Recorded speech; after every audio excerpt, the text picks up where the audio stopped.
Got this. All right, we are live. All right. Good morning, everybody. Great morning indeed. And I am your host and founder, Pratibha Day.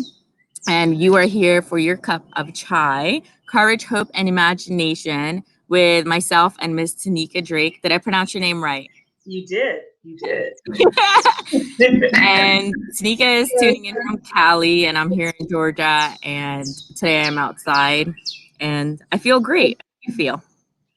I feel amazing. Just glad to be here and share a little time and space with you. So Oh, excited. I love it. I love it. And I want to tell the viewers a little bit about you. So Miss Teniecka Drake is an overcomer of domestic abuse, domestic violence, and she holds her degree in business admin, and she has 4 children as well. And now, to encourage others, she started her own podcast, which is very inspirational. So tell us more about your podcast, Miss Teniecka. Okay, so it's called God's Gift Through His Word, and I use the Word, the Bible, to Yeah. encourage, uplift, and inspire.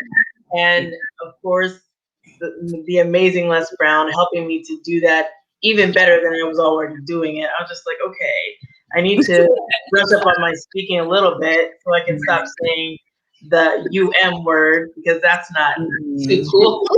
I know. Well, now you So can cash app me. did They I do it? no, you. I was like, oh no. I just like listening for myself to do it. Like I'll go back and I'll replay what I do, and I'll go back and I'll listen. I'm like, did I do that? And then I'm like, no. And I had a couple of them that I did, and I was Mhm. like, oh. And I went right exactly over to Mr. Les Brown. I was like, for this one. I really like that. Yeah. Are you a single mom of 4 kids? Yes. So Yes. I can only imagine, as I have no kids. Tell us about your experience, your challenges being a single mom. Of course, there's so many single moms here, and Les always talks about how he admires single mothers, but really, no one knows it until you live it, right? Right. Right. Yeah. Mm. So for me, Mhm. being a single mother, it has, and for having 4 kids, it has a lot of different ups and downs because I also have 2 kids that have special needs. Wow. One of my daughters has autism, Wow. and the other one has intellectual disability disorder. Mhm. So that's a challenge in itself because my daughter who has autism on the spectrum is like Mhm. 20 kids in one, and she Yeah. takes a lot of my time.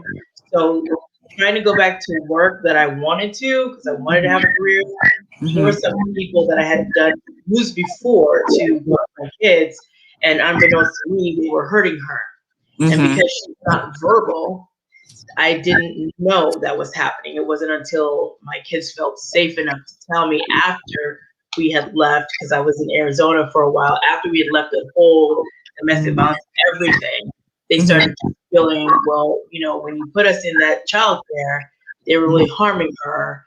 And I was like, why didn't you guys tell me that? Because I would have removed her quickly. Because she cannot tell me, if someone hit her, she can't say, mother, this is what happened. She can't articulate that, and that's who normally abusers in any kind of field go after, people who are not able to speak up for themselves or will not say anything. And she's one of those that I have to be extremely diligent on to make sure that there's nothing going on with her, even in school. Because if there's something going on in school, I have to be that mother that's there to see the principal and see the teachers. Like, you're going to know I'm there in case something happens to her. You'll see me a lot of the time. So I'm really, really meticulous with my kids, specifically the 2 younger ones that I have, because they have special needs. So So how old is she? And I can definitely relate to that. People with disability being abused, because that happened to my mom as well, and it happened to someone else who I interviewed. And so, how old is your daughter? right now she's 10. She's in the 4th grade. Yeah. So your other kids saw her being abused, and then they had told you. Was there anything else done about that? Well, see, they didn't tell me when I was living in that place. Mhm. They didn't tell me when I was living in Arizona and she was going to the child care. They Yeah. didn't tell me when I was there so that I could do something about it. They didn't tell me till after the fact when she's removed from the daycare, when we've already moved to Yeah. California. I Yeah. was like, why didn't you guys tell me that then? Like, I could have addressed it then, and I could have really, you know, caused I an would, uproar. yeah. So, I just would recommend to still get the footage. Like an attorney can still get the footage. And if it were me, uh, see, that's the thing with like court cases, because here it's like they stretch it out so long. It's like not about justice, right? It's just back and forth. You spend your whole life in court. It's really about getting that justice. So, I mean, whatever it is for you, but I definitely, I don't know. You know what I mean? It's like to be peaceful or to mhm. justice, but it's like so challenging because they just make you go to court and just back and forth for most of your life, and Yes. most things to prioritize, what's higher up the ladder. But I'm really sorry to hear about that, because when I was teaching in Thailand as well, and over there they have corporal punishment, and my students were 3 and 4. It was pre-kindergarten, right, that I teach. Mhm. And I saw these kids being hit and hit with a stick, and I was bawling my eyes out because I didn't know they do that, even though it's not legal. Mhm.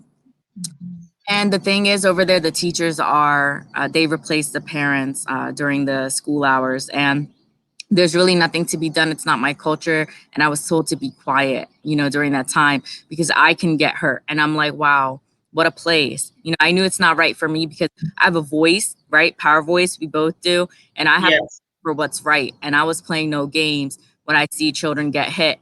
So I spoke up with to the teachers, and I was like, you don't do that. I was like, we don't do that here. I was like, you would go to jail in America if you were hitting this child right now. Uh, Right. Aside from that, since I spoke up, they stopped doing that. Like at least in front of my eyes, and I have not seen that. Had not moving forward, because I was, you know what I mean. Like I was Yes. really gonna do something about it, because I'm a teacher by background. I'm just so passionate about kids that it's just like you're damaging this child for the rest of their life. Because when I was in Asia, I was hit too. As a child in kindergarten, the teachers hit you there even as a child. Wow. It's very normal. I don't know if you knew that, but that's what I'm pointing out when I'm telling you this stuff.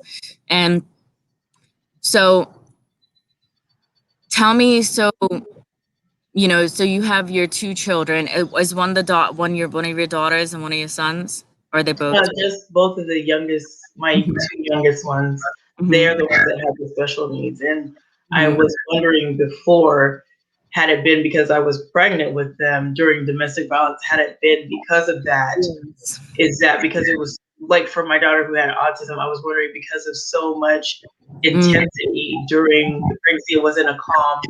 pregnancy. All of them were not calm. I'm surprised my other two didn't have anything. It was just like all the time, Yeah. every time. So I was like, maybe for her, I wonder if that had something to do with it. Hmm. So it was really hard for me when she was born. They wouldn't let me touch her.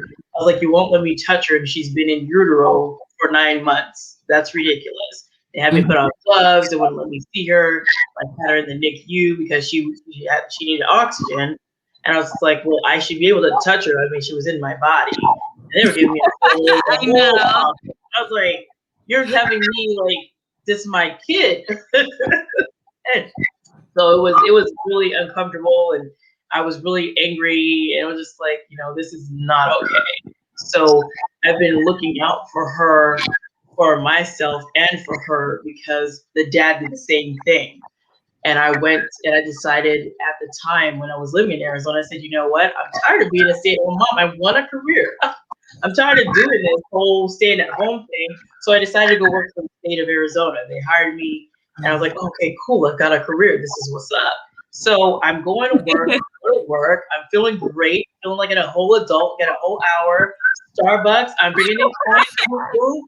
I'm not working like a 30-minute lunch. I was like, I feel like a big person. I was like, yes. I got my badge, all that. I'm like, oh, this is the stuff. I'm loving my job. And then my daughter tells me, that my youngest, the one with autism, had been hurt because we came up with a code word. And one of my colleagues said, I don't really know your husband, and I have nothing to do with your relationship. However, she's like, just as a FYI, she's like, in case something should happen, you never know. Give them a code word. So if something happens, they just use that word. You don't need them to explain anything. Just take the word and then go with them somewhere and let them tell you what's going on. Well, my daughter, we came up with the Marvels person because I'm a big Marvels girl. I kind of geek out about those kind of things. So Mm-hmm. I gave them Spider-Man or Thor, one of the two. And she said that name. I was like, okay, something went not right. So I took her upstairs and I said, so what went on that you had to use that? And she told me that my ex had really harmed my daughter in such a way, and I was not there to protect her because I was at work. So I was like, okay, that wasn't cool. So I go downstairs and we get into it. I was like, I was fighting this entire thing, and just the whole entire situation of the domestic violence was just the manipulation of the entire thing. And my faith, the way I was taught, like you don't leave your marriage, you stick it out. And I was like, well, I was confused and conflicted. Like I don't want to like abandon my faith and break covenant and all this stuff.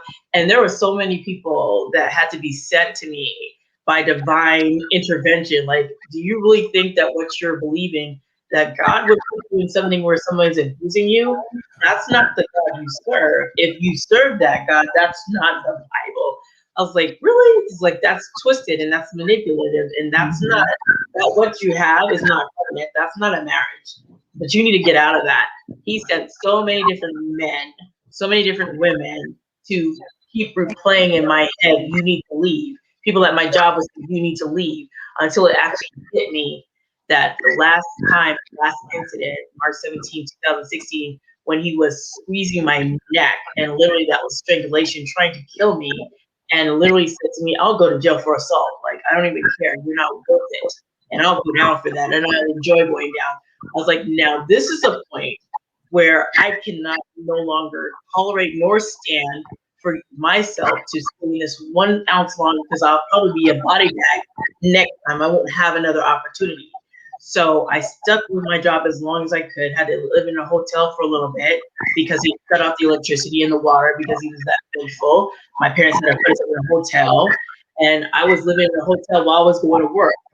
And one day he had followed me to the hotel. He's like, oh, this is where you're living. Didn't care that he shut off the electricity or the water, and I'm not living in the rented house with the pool and the 4 bedrooms, but I'm living in a hotel. And I'm still going to work. It's still taking his daycare and school. So I was like, yeah, this is where we're at. And as soon as I was able to let my job know, I was like, I tried to stay. And I put my resignation in one time and I pulled it back. I was like, nope, I've got to go. So my manager pulled me inside of her office. She's like, I am also a survivor of domestic violence. She's like, I had to start over at age 40. And she's like, I was typing like this with one finger. And she's like, but look at it, the woman I am today. She's like, you got to have a little faith. And sometimes you got to go back to go forward. So I was like, I really don't want to go. She's like, look, she's like, you could come back here anytime. You'll always have a job here. Don't worry about that. And she's like, right now, we cannot protect you. You're only protected while you're here sitting in our office. But when you leave, you worry about you, not about what your job performance is. We don't care about that. You're good. But when you leave here, we cannot protect you. And so then she was done talking to me, and she's like, I'll take your resignation, and only because I want you to go back and go protect yourself. And when it's time for you to come back, you come back. So then my supervisor pulled me into her office, and she closed the door. I was like having closed door visits, and she's like, I have 4 kids, and I was also a person of domestic violence, and I'm a survivor. And she's like, if I can do it, you can do it. She's like, but you cannot stay here, and we're not kicking you out, but you cannot stay. You're not going to be safe here just at work, and then you go back to what's waiting for you at home. And we care about you. And I was like, why? She's like, you don't think that we care about our employees? She's like, we do, so much so that we want you to be safe. And when you come back, we want to protect you. That's what the state does. We care so much about you. So I was flabbergasted that they care. I was like, well, it's none of your business. Like, you guys don't have to care because you guys are the state. She's like, we care that much. And it is our business. And we do care. And we don't tolerate domestic violence. And we don't want you hurt, nor do we want your kids hurt. So they witnessed all of that. They even bend over backwards to move me from one office to another, that at the time my head was not in the right place. I was like, why am I being punished? Like, I like the office I was at and the colleagues I had. Why are you guys moving me? I didn't even do anything. It's like, we're not moving because of you. It's because of him. And we want him not to know where you're at. So then they moved me, and I was like, okay. And on the cusp of about to get a big promotion, I had to let the job go. I was like, oh my gosh, this lady was watching me the entire time, and she asked me, you're always so pleasant, and you're always smiling. She's like, you know what? How long have you been in this position? I said, about 7 months. She's like, do you like it? I was like, I do. She's like, I have a position for you that I think you'd be perfect for. She's like, we would train you. We would travel to go teach other offices how to deal with our employees. We train you. And she's like, that's about maybe seven or eight Western areas in the region. I was like, oh wow. I was like, this is great. And then I was like, no, I had to leave. So it was a up and down with this whole thing. And I'm still yet dealing with it because he's not gone. I'm still the back and forth, even though I'm divorced, with the whole thing. So I want to tell people that, I did it. I escaped. I left. And I was like, but I'm still yet dealing with the after effects of it because he's not letting me go. So working on that. Not you, but your kids have been through a lot. So during that time in the hotel, your kids and the electricity was shut off. You were in the hotel with your kids. Yes. And I can see that you've grown because you're in a whole different vibration, whole different mindset, of allowing it to be controlled by someone like that. Mm-hmm. So you're saying he's still around or no? He's around in court, like Oh. like legally. So he Yeah. does his thing thinking that he's going to try to disrupt what I'm doing because he found out that I wrote a book. So Mm. he's like, oh, you wrote a book? You better have my check. I was like, the book is about you. The book is about you. And yet you would never get a check. If it ever goes to New York bestseller, I'm cutting you absolutely 0 pennies. Why would I give you anything when you caused me to write that book? And so after that, he or whoever had been spying on my social media. He's like, why didn't you tell him the real deal? I was like, I will tell him whatever it is. And then he came on Facebook and literally started harassing the podcasters I knew. And they're like, hey, we don't even know him. And he threatened somebody else on Facebook. I was like, oh my gosh, here he goes.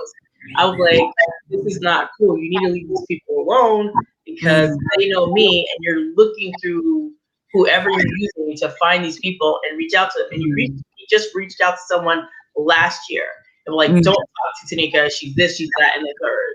I was like, please just, I apologize for that. I can't stop his crazy self, but I understand what he's doing. Just block.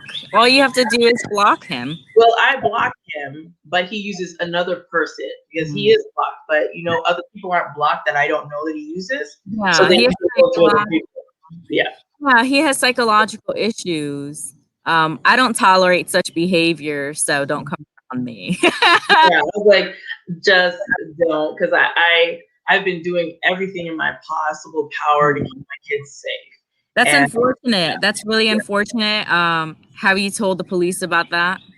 yes, and every time that I do, because what happened in Arizona hasn't translated to California, they won't do anything. There's a restraining order out currently, but still, now that they found him, now he's hiding. So we're going to be playing this game of hide and seek and disappear and then pop back up again.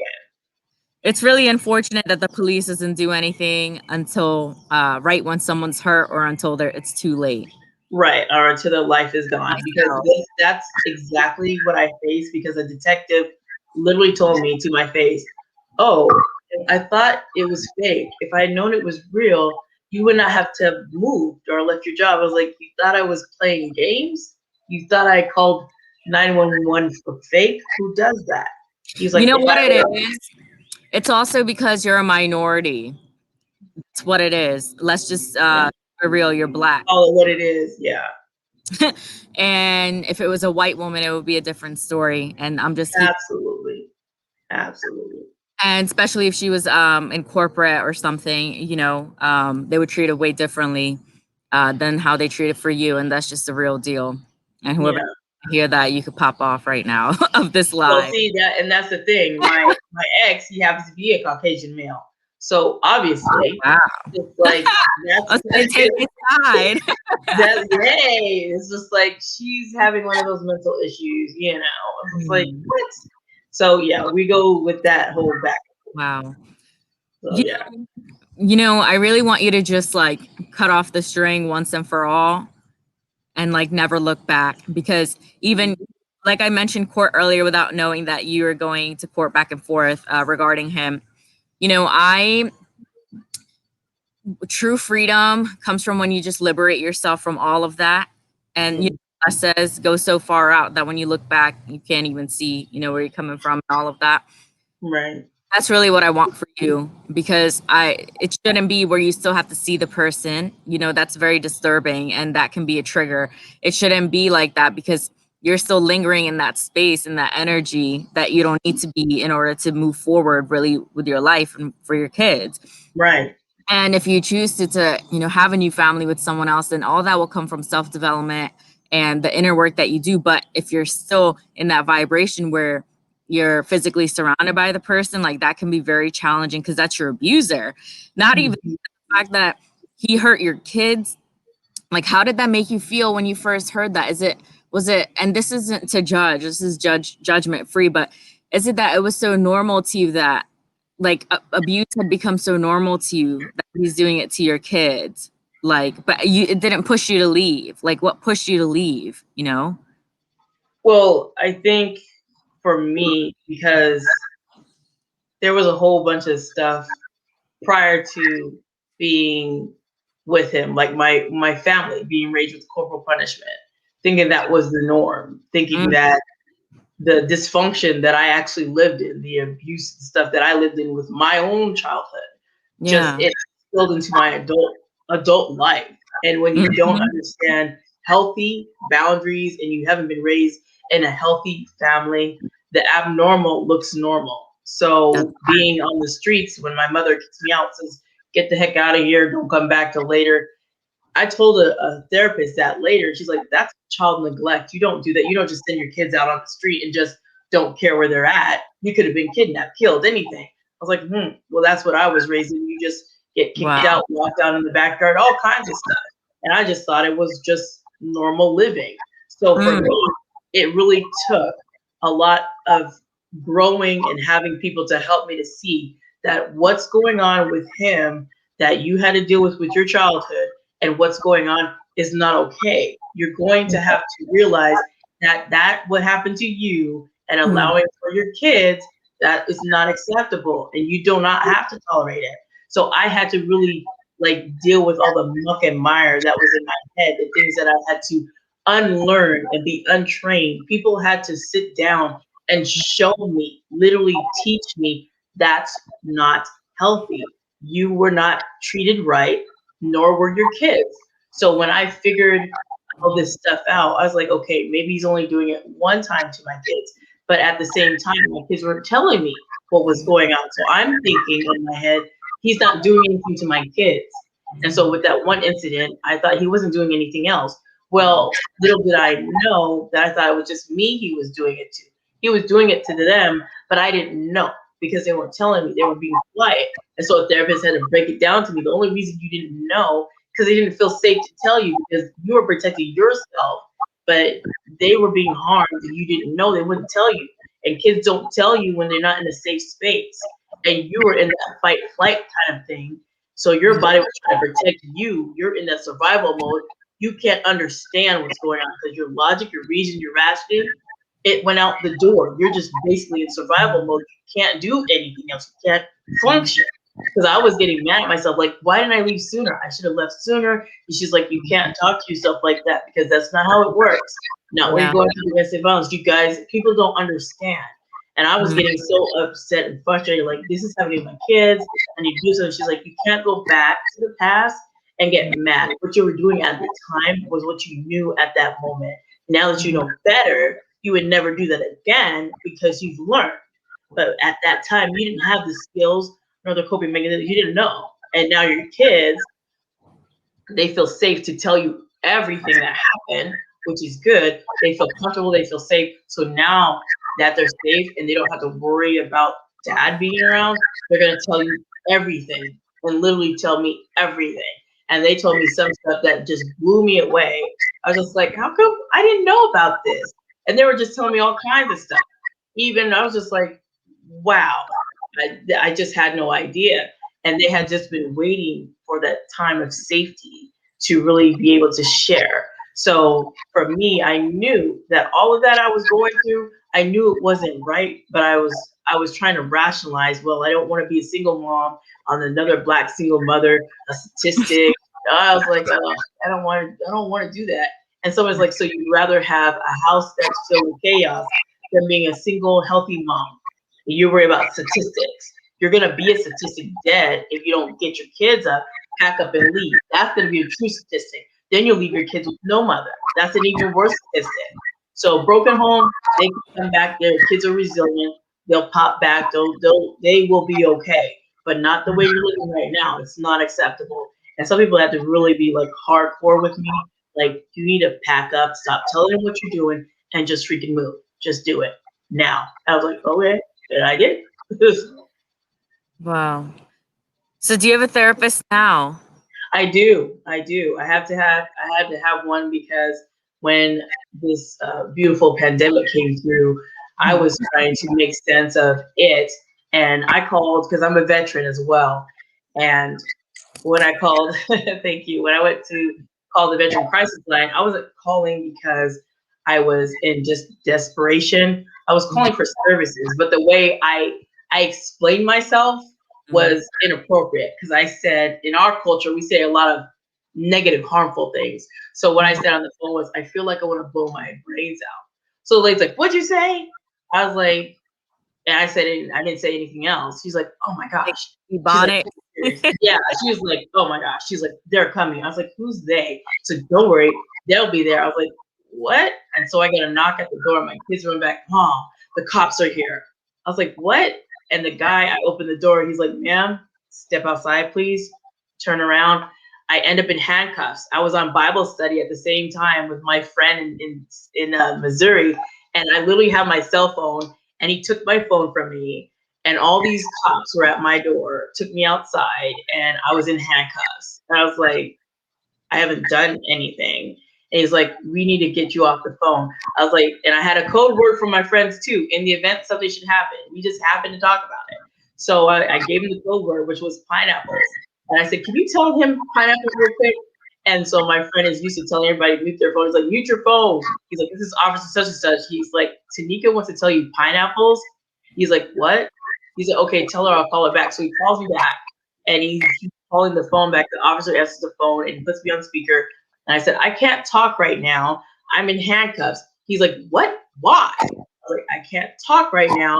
I'm in handcuffs. After I get out, I will call you. And he hung up the phone. So then my kids were taken from me. I was taken down to jail. I was booked in a way that said, you're not in trouble. I was like, it feels like I'm being arrested. It's like, no, you're being detained. I was like, then what's up with the handcuffs? It's like, we just want to protect you and ourselves. It's like, but you guys don't have on masks. Nobody's wearing gloves. Because at the time when this came in, I was like, you guys are not caring about my well-being. And I'm out in this area. I don't have a mask on. Nobody sanitized anything down. I was like germophobic, all crazy. I was like, you guys are all like gonna contaminate me. I was just like in a bad place. And when I got to the station, they handcuffed me again down to this metal bench. One's behind my back, sitting at a wall, and this woman who was really losing it, she's like, "Officer, officer!" And all she was doing was screaming like that. I was like, "Oh my gosh!" I couldn't cover my ears because my hands were chained to the metal bench. So she's screaming at the top of her lungs, just so loud. And then she starts saying weird things like, "Do you like the smell of pee on me?" I was like, "Oh my gosh, Lord, take me out of here. I cannot be here." And I'm sitting and the cops looking at me. I was just like, I don't know. It's her and I. So, This is beyond ridiculous. I feel like there's so many things, and I'm just gonna straight up say Black people go through that others wouldn't. So Mm-hmm. how they keep you safe. You know, so you said I'm gonna blow my brains out over the phone. There's no need, you know, to handcuff you, take you to jail, and keep you there because you said that. That's someone who's suicidal. You would take them to see a counselor. You would take them, you know, to Right. a different location, but you wouldn't tell them to step out, you know, and handcuff them. Mm-hmm. You didn't have a gun. You don't have anything to hurt yourself. There's no, Right. especially if there was a misunderstanding over the phone. You know what I Right. mean? And Absolutely. it's like back to back, like things are happening to you. And it's not just you going through it, your kids are suffering through it. And it's because the outer world is like in control rather than you and your home. I just find that to be super ridiculous to keep you in that kind of environment. So then what happened? Well, after they had put me down on the bench because the main officer was like, "Why is she here? Because she's so calm." He's like, "I don't know. We were just told to do our job." So they were talking about the VA since I'm a veteran. And So the you're a VA, veteran. right? Sorry, So yeah, this is just really feeling like really unjust to me. Because as you have power voices, and I feel really this is very unfair, and that's not how you treat a veteran. right, I mean, right. go So ahead. they, yeah, I'm just so like I have not been this passionate about a live stream, and I'm just like staying calm because you know what's done is done. However, it's not right. right, absolutely. So Like yeah, after they did that, and I'm just still trying to remain calm because I said this is not kind of the time to lose it because I don't want to get shot. So they there you moved me go. from they moved me from one place to another, which they said we want to take you away from the lady who was screaming, and they put me in the isolation box. I was like, okay. So they said if you need to go to the restroom, there's toilet. I was like, there's no soap in here. So you want me to go use the restroom while the camera's looking at me? I'm not doing that. I should surely more likely to pee on myself than to watch you guys watch me. I'm not doing that. I So don't then, understand why this has happened, and it's like, let me be real once again, because you're black, but like the fact that why is it going to this extent? mhm. It just kept on escalating up the chain. Like the story just kept evolving. Because after that, they took me to the VA hospital in West LA, and I was once again put in another set of handcuffs by the Los Angeles County. They said, "Ma'am, we're here to take you." This is a mental health people.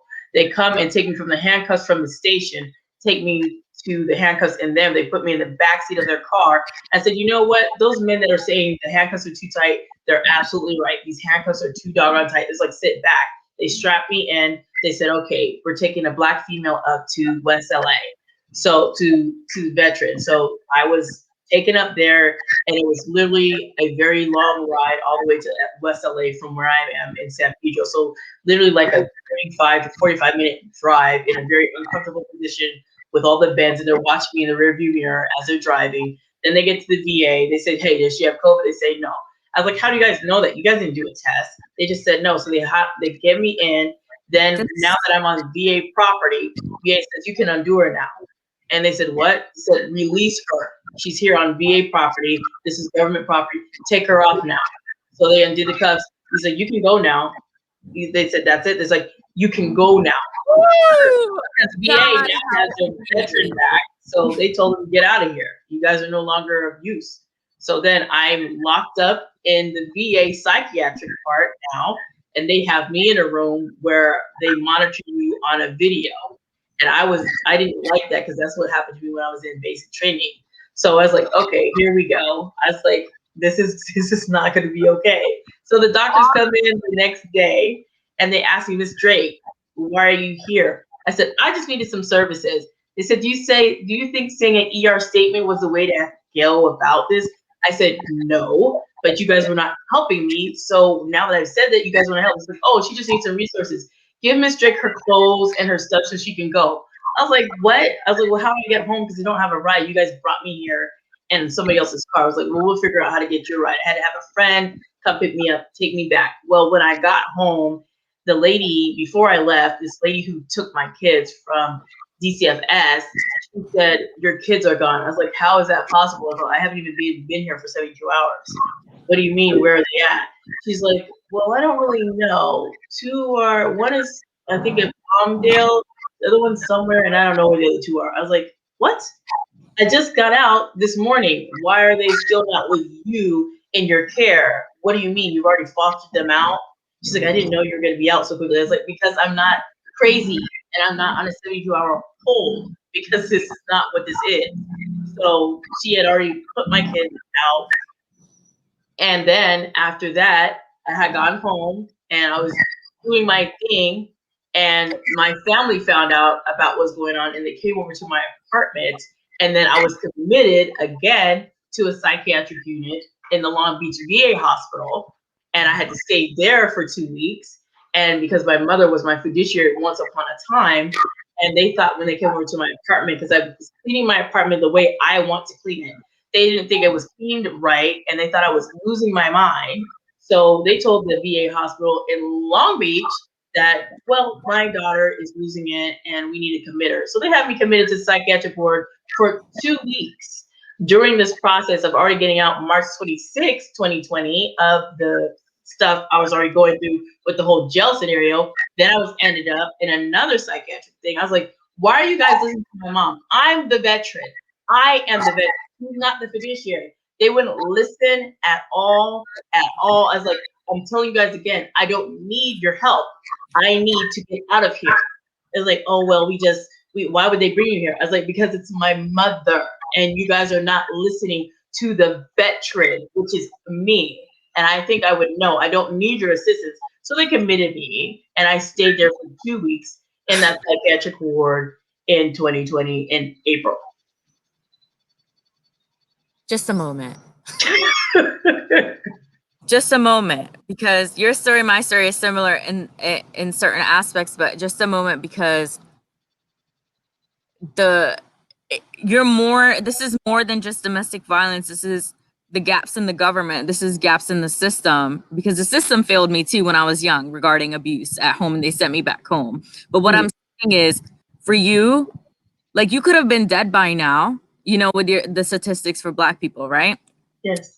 And the fact that, like, you had to live in that fear, and then back to back, how they were just treating you like you're not a person. You have something to say. Like, do you understand? Like, where's your lawyer? Like, where's, somebody to help you? And the fact that your mom isn't your power of attorney, you're not ill. Excuse me. They should have looked at medical records if you've been, having issues as of recent. But this just all sounds like, when dominoes fall over. Mm-hmm.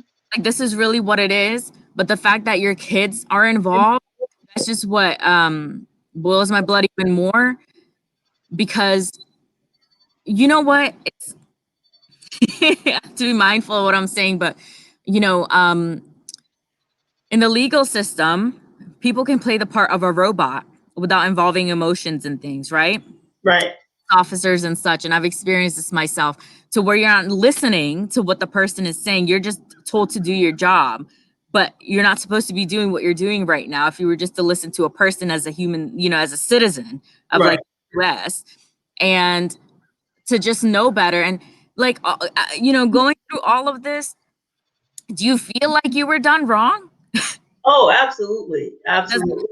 does it make you angry? Like, It has yeah. made me very angry, but you see, I've been playing this part for a long time. And when Mr. Les Brown came in to my life, it was almost as though this was the time to get my voice prepared for the bigger main stage, because there's a Yeah, stage please coming and I'm do. ready for it. But I have not been able to speak about everything in totality, because this goes all the way back to 1999, 2000, when I was in the military, and they had my entire career based in a psychiatric ward in Wilford Hall in San Antonio, Texas, because I was sexually assaulted. They ruined my career and destroyed it. So from that big domino till the current, that's why people will not take me seriously, because this has been documented by government. So Oh every single no. thing that I say is being said, oh no, because she's been like this since 1999, 2000. No. We need to clear this up. Mm-hmm. Like use this, like use this podcast, post it somewhere, speak up. Yes. Do what you gotta do. Take it to the organizations, take it to the news. That is super ridiculous.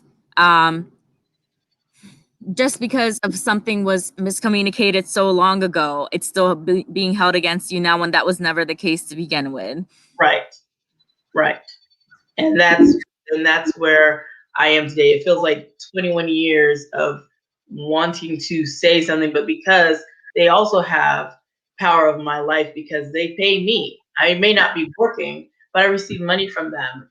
And anytime they want to feel really froggy, like they say in old school, and make me jump, they can pull everything and I will be homeless in an instant unless I have something as a backup. And they've done it before and they can do No, it anytime.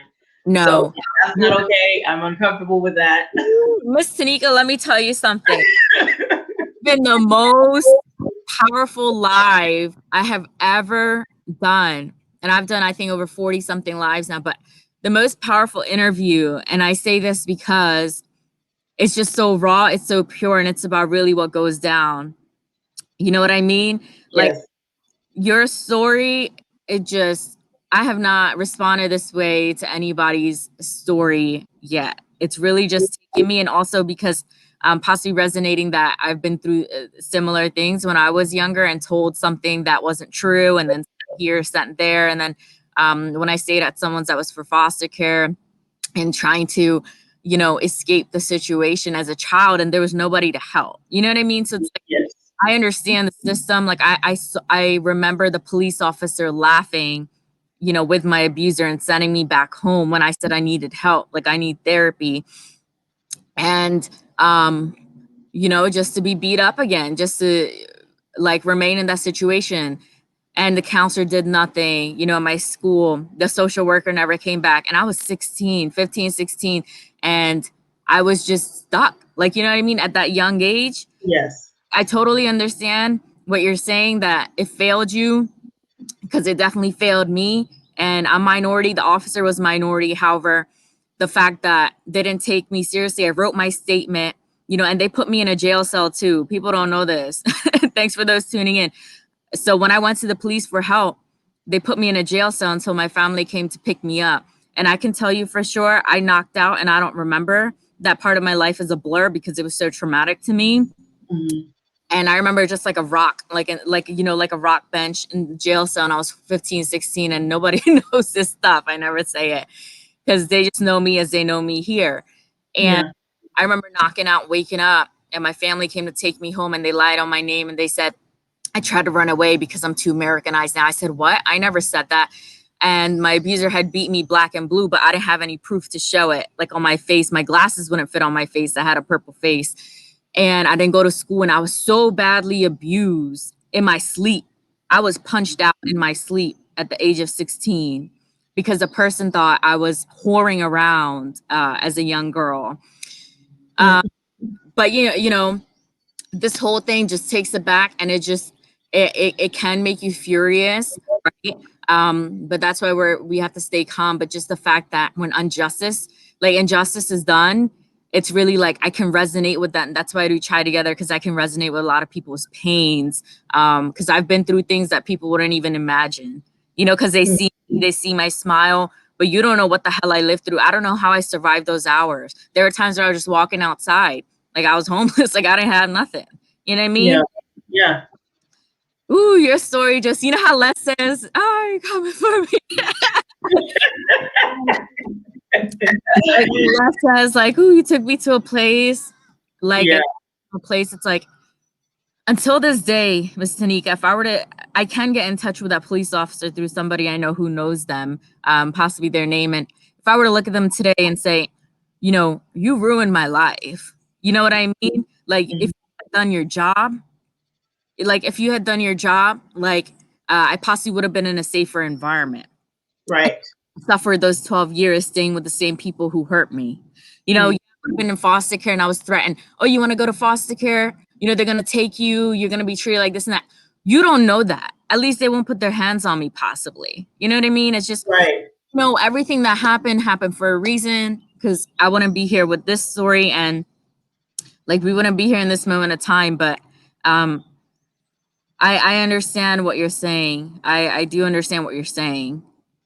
But regarding the P thing and all that, like that is extensive stuff that they did in 9/11, where they arrested a lot of Middle Eastern people and they pissed on their faces and things, in those underground camps and things. There's a lot of underground, let me just be frank, shit going on that Yep. he's made on it, where people were tortured and killed and different things because they thought they were terrorists. And this is getting a whole deep thing. This is the kind of story it is, because it reminds Yeah. me of what was her name? Sandra Bland, Miss Sandra Bland, like how she was taken and next thing you know, she gone. And it's like, that could have been you, right? Like everyone's, Right. I am Breonna Taylor, like that could have been you, George Floyd. It's like this, Yes. this just nasty, inhumane, like ridiculous behavior. And it's like, what makes you think in your right mind that this is okay? But that's because you're just following the domino effect. Like you don't know any better. And it just so upsetting, because it's like, would you do that to your mom? Like, would you do that to your spouse? Like, would you Right. somebody do that to you? Like, it just makes me like, and I want to say one more thing, then we could get back to the fact that cops, like, you need more training than just a certification and an oath. Yes. Absolutely.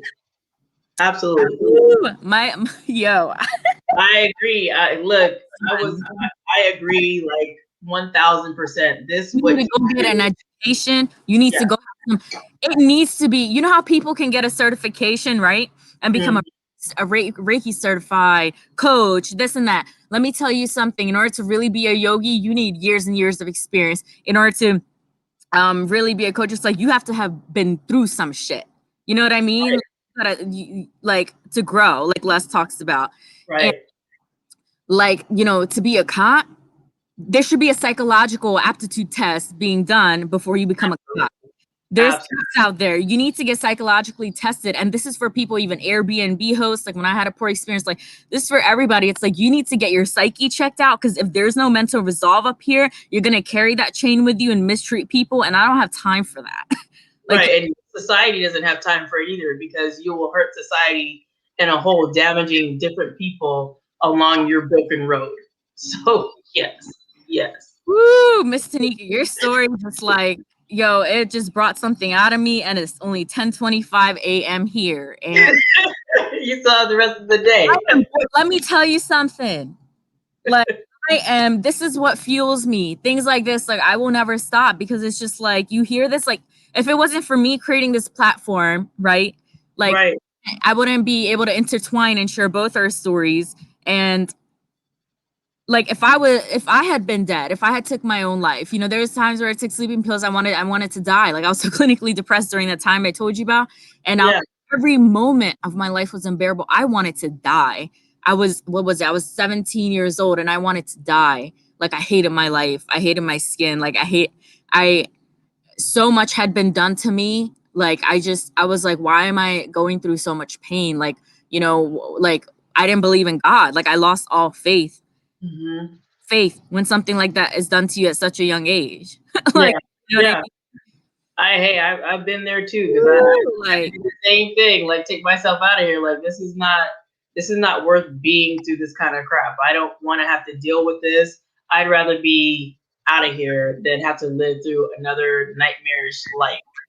And I don't want to be here. So I've done the same. I've attempted a few times. It's like this is not where I want to be. I don't want to be around this stuff. So this is the most raw live I've done, where I've shared part of my story that I've never shared like this before ever with somebody. Like, on here, I'm being so serious. And yeah. I want to know, like, you and your kids. So, you do have something. You have your power voice. Because I remember when right now you were mentioning that, you're ready to speak on stage. Like, I could see that for you. Like how Lisa Nichols, it's like, I could see that for you. Like, it's Yes. like, I would just start, like, my recommendation, I would contact those, especially, and sexual assault in military, right? Army, was it Army? Air Force.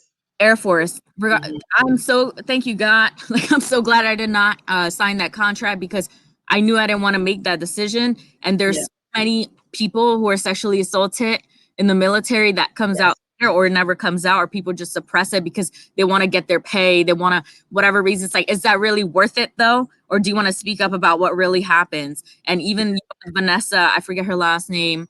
My apologies. When she was killed because of sexual assault, and then she just was gone. Like they just made her disappear out of there. And Like it's crazy. It's really crazy because that's what I'm saying. yeah. It's you've overcome. It's like this that real stuff that people don't really want to talk about. You know what I mean? Because Yes. it could cause people to come after you or things like that. But it's like it needs to be talked about because Absolutely. Like this right here that I'm talking about, this is not just something on a little level. This is disruption of the United States Air Force government that have all kinds of ways to do things. But this is not something that's not documented. They documented their behavior and they know. And I have a friend out here that was actually in the psychiatric ward with me. And he and I are the only ones that talk to each other because of what they did to some of the people that we knew with it when we went in there. We had a friend that they took to Washington, D.C., gave him electroshock therapy, and they threatened us, like, if y'all don't get it together, y'all be on the next flight going over there. I was like, no, because when he came back, he was not right. He looked like a whole vegetable. He was drooling on himself. I was like, what'd you guys do to him? Like, what? What are you? And I was like, we just want to be on our best behavior. We kept looking at ourselves like we're not trying to get on that flight to go to DC because we don't want our brains fried or whatever they did to him. We don't want it to happen to us. So yeah, the government, what they do at those people that did that during that time frame, I'm not sure what was going on with that in 1999, 2000, but I do know that what happened during that time, that's a window that was not okay, and that's a window that has been like shut off, and everything else after that was okay. They brought all types of changes after 2000, and I was just like, even going to that base, apparently that Ward 4 is no longer does not exist. It's like it never happened. The people are gone. Things are over. And I remember one of the TIs telling me, hey, I'm going to get you out of the military in a good way. I was like, I don't want to get out of the military. I want to retire. So he's like, well, this is what I could do for you. I can get you a psychiatric way. You'll still get your pension like for 20 years. You'll still get that. I was like, that's not honorable. And I started crying. I was like, I can't go back to my family. They're going to wonder I got it, right? I took and I did this war oath thing. I got my certificate of recruitment. I'm actually in the Air Force. And you're telling me you're going to give me a way out of the military through psychiatric? But that's going to ruin my life. He's like, don't worry, you'll still get your 20 years. I was like, but people will think I'm a nut job. I don't want that. He's like, well, this is the easiest way. You still could get your stuff. I was like, are you serious? That's how you're going to help me? So it was terrible. I was just like, so they did do that. And I said, I kept remembering in my subconscious, I was like, just remember the word rape. Just remember that in the subconscious of your mind. Just hold that in the recesses if you can't remember anything else. Because I remember I told my mom on the phone, I've been raped. She's like, don't take any of the medication. It will wipe your memory. And I was like, I'm kind of in the military. I don't have a choice. They fed me Seroquel, Zyprexa, Respirol, fed me all types of things, not knowing they just put me full of psychiatric drugs, all this types. is ridiculous. Yeah, They did a documentary on you because yeah, it my was, mom takes Zyprexa and she is a schizophrenic.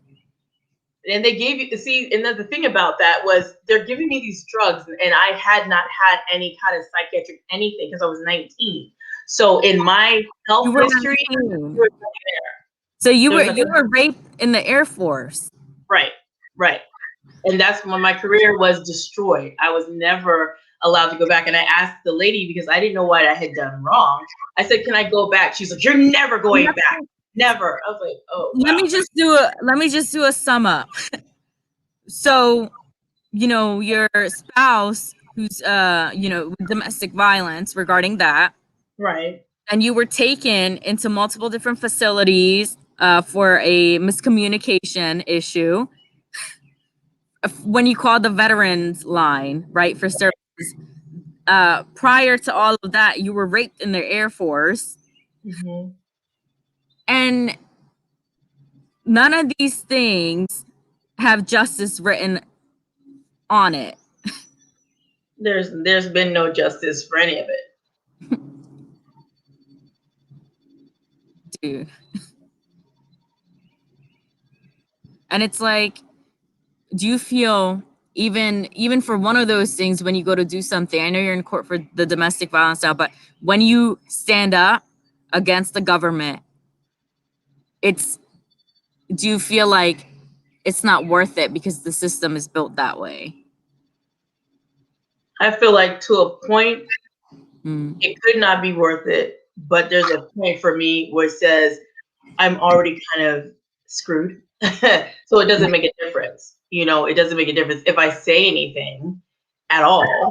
It's like, well, she's crazy. Well, you know what? If that's true, you guys documented. You're all the ones that said I was crazy. It's documents for you guys. So all you colonels and all you guys You have know, documented the crazy. So hey, we're you standing know on what you said. all the inside stuff that goes on there, electrocuting that person, for fun, and then you being fed antipsychotic medication when you're not psychotic, and all of this, and there's no justice and there's no one to go to who could have, and you're 19 years young, Mm-hmm. and all this was happening to you. So was there ever a point in your life where you felt like I have a normal life? Like, was there ever where you could breathe? You know what I mean? No, like I feel I can breathe a little bit right now, but it has been extremely heavy. It's been very heavy because I have to smile in order not to cry. And I Yeah. smile so much because of that, because the history, it feels like this big burden that even though I press forward and I Mm. press forward in everything that I'm doing, I don't want to let my huge past stop me. And I don't want to let anything of that because I'm also an HIV positive person. Wow. So I've had to speak on that stage and Wow. people tell me, well, you didn't know. I was like, I didn't know about HIV to the fact of Magic Johnson. And when I spoke at this college that was predominantly African American, and they started going ham on me, how do you didn't know and this and that? I was like, you know what? This is a terrible speaking experience, and I hated it. I hated that they were ridiculing me, and I was just like, I don't even want to speak about HIV You ever know, again. You guys you are just know, cool. I'm going to say thank you for coming on here and speaking about this, because it seems that whenever you go to speak up somewhere or to someone, they test your boundaries. And I really Mhm. think you have to build your boundaries really, really tall, because people are testing you to see if they can get through. You know what I mean? And influence you and manipulate you, all those old paradigms that you have. And it's like you just have to keep fighting, Right. keep getting that therapy, keep fighting, because that is ridiculous. And that's the word of the day, because someone's out here telling their story, having a power voice, and you're going to tell them what it is for them. You don't tell somebody how to feel. You don't tell somebody what to do after they've been Right. through something like you've been through. To be in Mhm. the Air Force when you're serving your country, and on top of that, be a Black woman, being handcuffed, taken here and there, kids taken away. Mhm. You're not worried about your stuff. You're worried about those 4 children. And Right. so passionate about it because the fact that who knows, your kids could have been killed, you could have been killed. The fact that those people are free, who committed those things, the person who raped you, you know what I mean? Mhm. Continuing on possibly in the Air Force raping other females. Right. Right. Like, Right. I'm just really like taken by this, because it's like I don't watch news and things, but when I come here and hear these stories, it's really mind blowing to me that people are still walking this earth and going to sleep knowing that they did what they did. Right. And they don't have to pay for that, essentially. So. Woo!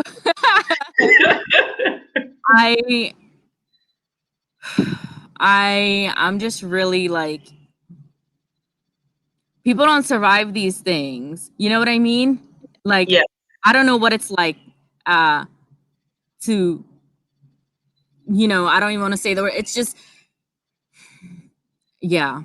But that's why I have this platform. And like, honestly, like, don't be quiet. You know what I mean? Like, Right. I want you to Right. be quiet, and I can see you. Like when I tell you, like I can visualize you speaking on stage, telling your story. You don't have to be Lisa Nichols. You're Miss Teniecka Drake. Like your name will Right. be remembered. You know what I mean? And not Right. remember you died, like on police, Yeah. but remember because you're a speaker and don't. You know what I mean? Like you're. You know how they say don't compare stories, but there's Yeah. some people out here who have been through things that another person would not have survived because they don't have that grit, they don't have that resilience, they don't have what it takes. But it's like you're created with such muscle that it's like iron right now. You know what I mean? It's like you Yeah. got this. Shoot, like I feel the same way about myself sometimes. It's really Yeah. I see you speaking on TED Talk, like I see you speaking on stages. Just do it. And that's what I'm going for. That's why I was I would just studying. I would Just just make phone calls all day, yeah. phone calls all day, and I'd be like, go speak to, sexual assault organizations. I would network with people. Hey, where can I speak? Even if it's at a homeless shelter. Start. That's how Les started, Les Brown, and it's like get your voice across. Like this happened to me, and it's like when they want to come to you and give you a settlement so you could be quiet. Like, hey, we'll give you this much money if you just keep quiet. Like you got Stop talking about it. to have a purpose that you're willing to die for. And it's, Mm-hmm. for me, Chai Together is that purpose. Like telling my truth is that purpose. Because if I were to go today, I would go happy knowing that I made a fucking impact in this world. You know what I Right. mean? Put Like, it out there. it. That's what it's And about right now. Just it's yes. like I know all I've done for the world, even though the people in the world have been cruel to me and done things to me, projected onto myself because they're so miserable. That just tells you that things happened to those people and they did that shit to you. You know what I Mhm. mean? Yep. Like Yep. they're just so used to seeing it, their mindset, you know? Yeah. And it's just like right now, while we've been going through this whole thing with Les Brown and Mm. Mr. John Tallarico, it's just like it was time for me to have someone in a different mindset and mind frame. Like, okay, now that we've got you in this whole speaking thing, that's good. But let's focus on your mind. So when you do this with grace, but you bring it all out like a hammer. And when you lift that hammer and you drop it, there's going to be a bass that hits. It is going to hit hard. So I'm ready for that bass drum. I God. said, I've been preparing for a long time. I would sit in the mirror and just speak to myself before I even knew who Les Brown was. I didn't even know. Woo! You know, So, yes, Maya Angelou, Maya Angelou, right? I'm so yes, glad she spoke her story. Oprah Winfrey, like you got this. Like, like even me, I say I'm like Oprah. Like someone said I'm the brown Oprah, but yes, got this. Like we've been through things like physically and mentally that some people have that one thing. We got like over 10 things things, yeah, been through, and one person is still on that one thing for their life, and we have 10. You know what I mean? right, There's this different set of breed out here. Okay. yes, Talk about rape, murder, all at once. Talk about yes, rapes, talk about gang rapes. It's like, and it's not to compare, it's just to say I'm a different breed because I can take more on than you. You know what I mean? right. Too much is given, much is required, Oh my God. even if it's bad. This is freaking amazing. This has me inspired and to create even more, like to go harder. Like stories like this, I'm be rewatching this in times when I feel like that motivation could be low, or like when you just want to chill. It's like this ain't the time to chill. Like That's right. I was telling a friend, it's like I don't have days off. Like I don't feel like I have days off. It's something that's consistently I'm doing like every day when I do these lives, and also like just my own process of things, and it's like I will never stop. Like what I mean? Yeah, because you got that locomotive going. That train is coming and it's running down that track and it's gonna bulldoze anybody who gets in your way. That's what it is. That's the time. This is the Woo! time that it is. Yeah, I recently had a guest on Travis, and he was saying that because I was telling him how submissive to the person that I engaged to. They were narcissistic and they were going to be violent. They were aggressive, right? The things you went through not at that extent yet. And I got out of there before it got like that. You know what I mean? And Right. he was saying, does it sound like I be someone submissive? But it's like I had no voice. You know what I Hmm. mean? For Yeah. those watching, like I didn't have a voice. Like I did not speak up. Like if you pulled my hair, I didn't say nothing. Like if you Yep. bumped into me, I didn't say nothing. Like if you curse me out, you hit me 10 times, I didn't say nothing. I will fall and get up again and keep taking those hits. I was numb. Like I was just there. Now it's just like, you fuck me up, I'm gonna fuck you up twice. That's what the fuck is about to go down, and that's what's gonna happen. And like, people don't see this side of me, but it's like if you do something to me, you're gonna have a hit coming right back at your damn face. You know what I mean? Right. That's who I've Right. become. And cursing, no cursing. You know what I mean? People who curse tell the truth. That's what it is. Just drop the bomb. Drop the bike. I'm just so done. Like, woo, like life has me fired up. Like, Yes. honey, I don't got the time to be quiet. That's right. We all don't have the time. All of those that are coming through that power voice, y'all better speak up and make this whole world sing. This is the best live I ever had. I love it. Me too. I'm so pumped. Like it's time to get out of here and just go hard. Yo, I just want to go back to the fact that they threw out my food, Miss Teniecka. Yeah, like that, like next class, like how could you, like who does that? Cornbread. Somebody threw out my cornbread. Okay, Like how rude. How rude. It's my cornbread. It's like you don't do those things. And it has some sweet potatoes. I know, like Like, not right. potatoes and cornbread, like the best two things. Like, what is your problem? It ain't your food to be touched. Right, and you didn't pay for it. Hello. That was a $30 meal, Miss Teniecka. Like we're not doing that. We're not throwing out those kind of meals. Vegan-ish, vegan. We're not throwing out those kind of meals. Let me tell you something. I love you, and I feel we're just better people, and we have more life to live. Like, you know what I mean? Because we've been through those things. Like, it's like we're just so robust. You know what I mean? Because Yes. it's like, you gonna push me? I'm gonna push you right back. Like, yeah, like get up off me. Get up. We don't have time for that. Stop pushing above me. Go push me right back. It's so interesting because I tell people what it is. When it comes to boundaries, Miss Teniecka, I'll be like, I feel overwhelmed right now. Or and then I see who's my true friend, who's not. If somebody, you're supposed to respond with care, respect, and love. And if you respond with anything other than that, I know where you are in my life. You know what I mean? I got boundaries. If I'm not okay with something, I'm gonna let you know. If I don't appreciate the way you did something, I'm gonna let you know. You know what I mean? And it's up to you choice to apologize whether you do or not. And that tells me where your place is in my life, and which is not there. So you know, absolutely. I had to do that for myself because I said boundaries has been a blessing for me, and when I keep them, and when I say something and I say no, that's what it is. Right. Like we're not moving past it. We're not compromising. And no is it's a full sentence and a whole word. So if you don't understand, I can't do something. I don't have to cuss you out, but my no is very strong all alone by itself. It needs no help. It needs no definition. And it is what it is. So yes. I love it. Yes. I love saying no and not at this time. And not at this time made me no. And now I just say no thank you or no. And others don't know where you are in your life. You know where you are in your life and what you're going through. You don't have to. Now I understand. I don't have to explain myself to somebody. Yes. I want to do C.H.A.I together when I don't, when I'm available, when I'm not. It's you don't. We're all healing all the time. It's like I have to take care of myself too. So it's like no means no. And it's like anybody who does not understand that, you could go.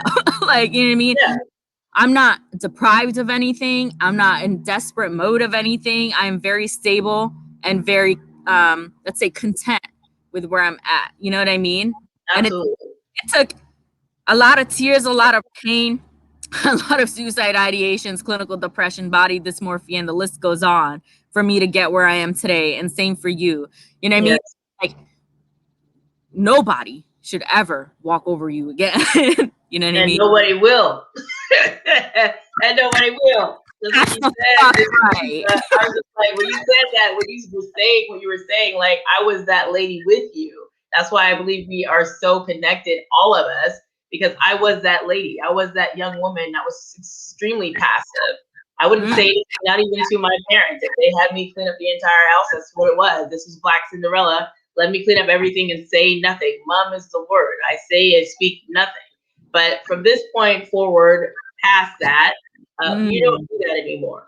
So. I love it. I love having a voice. Thank you.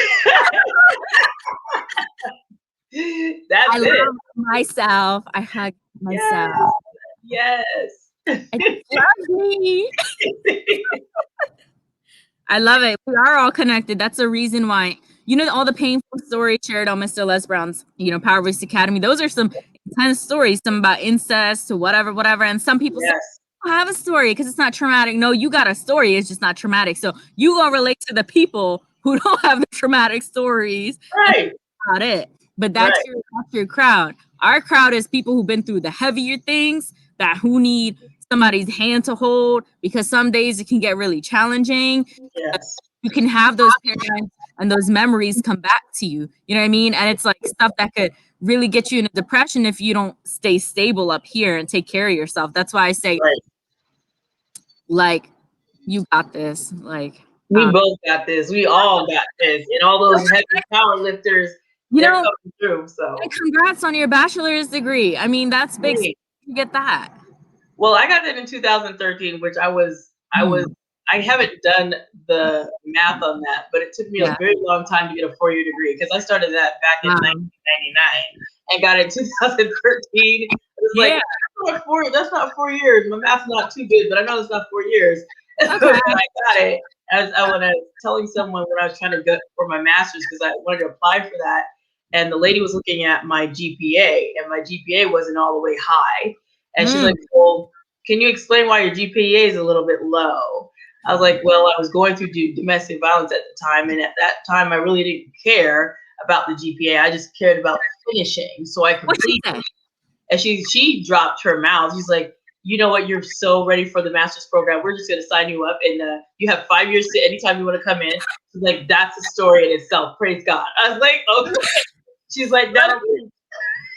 Yeah, let me say something. It's like people think, oh, you're behind in school, or you didn't, because I withdrew during the time when I was taking my mom to the hospital and she was on meds, and my mom has schizophrenia. It's like I was burnt out, like I was sick myself, and it's like to push, commute, do all this and that. I'm like, I didn't even know if I was gonna make it, Miss Teniecka. I just got it last year. Guess what? After, I think you know a bit of my story, right? Like after my abortion and after the period of being homeless and after losing my kids, that was my drive. And so I pushed and I used that like as a healing too, like getting my education, got A's and B's, graduated. I'm in grad school now. I'm a graduate.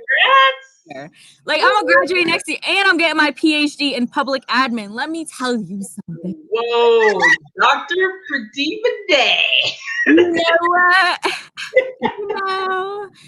Dude, I couldn't be more fucking proud of me. And like I couldn't be more fucking because you know what? Bachelors, no bachelor, you survive. Like, and now you're leaving, like you got something to say. You know what I mean? Yes. And that shows. I want to hear your speech. I can't wait. I said I want to hear you too, because I'll be looking like I knew her when she was not doctor. She was just Pradeepa Day, but she is doctor. And you can't just call her any of them. Just you can call me Dr. Pradeepa Day or Dr. Day. Dr. Day. Getting this PhD. That's what it is. You know why? Because people don't have the opportunity to even go to school. So I do this on the behalf of other people in third world countries. From my experience, I came here as an immigrant. And it's like, that's why people take it so seriously to get these degrees, because they don't have that opportunity there. It's like, that doesn't click in people's minds. Yeah, you don't need the loan. You don't need this and that. But the fact that you could do it and other people would literally kill somebody to come over to the States and get the degree. You know what I mean? So it's like, I'm going to get everything I can while being an entrepreneur. Like I can do it all. You're a mom of 4. Like you can do it all. Nobody's going to tell me what I can't do. You know what I mean? That's my boundary. You don't tell me just because you can't do it doesn't mean I can't do it. You know what I mean? Absolutely. Like we're not accepting that projection kind of stuff, because somebody had told me in my family, you can't write a book. I was like, really? I love I can't, because then I have to show you that I can't.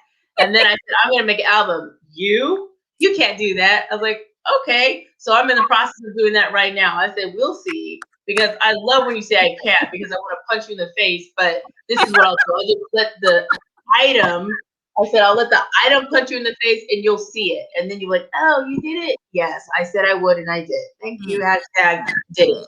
Yeah, yeah, I love it. I love your face. It's like, you can't do that. It's like, what are you doing? You work at McDonald's? Is that what you do the rest of your life? Okay, did you go to school? Did you create an album? Can you do what I do? Oh, no, you can't? Okay, you should go sit over there. You know what I mean? Absolutely. I love that. We should go sit over there. We're going to have several seats over to the left. Yes, we need you to sit over there. I also love to act. If you don't know, like, I always want to be an actress. You know, I'm out here in Atlanta. Atlanta's where it's at anyhow. Yo, they need to watch me and get me for one of these roles because I could talk like this. You know what I mean? That's right. She's just like, I woke up like this. I love it. I love you as a person. This was so much fun. Did you like? Oh well, thank you for inviting me. I had a delight. I had enjoyed myself. I enjoyed myself. She's like, got like your nails done or something. Like you got like a good you got like a meal. Like you got like a gourmet meal paid for. You're like, I enjoyed myself. That's it. I ate it all up too. It felt good. I love it. I love it. I love it. I love it. You know what? It's like now laughing with you and just, you know, these few moments with you, it's like you would even forget that somebody's been through that. And that's what the beautiful thing is about it. You know what I mean? Absolutely. Absolutely. Thank you everybody for tuning in. Miss Allison, Joanna, Emily, and I cannot see the rest. Thank you so much. It was really an honor and a privilege. And I'm going to be running this live stream dry. Like I'm going to be taking clips from it. This is a really freaking deep one. This is a real one. Like, that's all I got to say. Hey, I'm with it. You guys enjoy Mr. G Day and C.H.A.I together. Aww. Did you order? Did you order your mug? Not yet, but I'm about to get one. I love it. Once again, so cute. Yeah, once again, I created the logo, Try Together One Journey at a Time. So this is a dia, and I always usually say this in my lives, for shining light on mental health journeys. That's what it represents. Oh, it's beautiful. I gotta get myself one. I love it. Thank you so much. Thank you. And I love us. I love you, and I love us too. Thank you, everybody. Bye, everyone.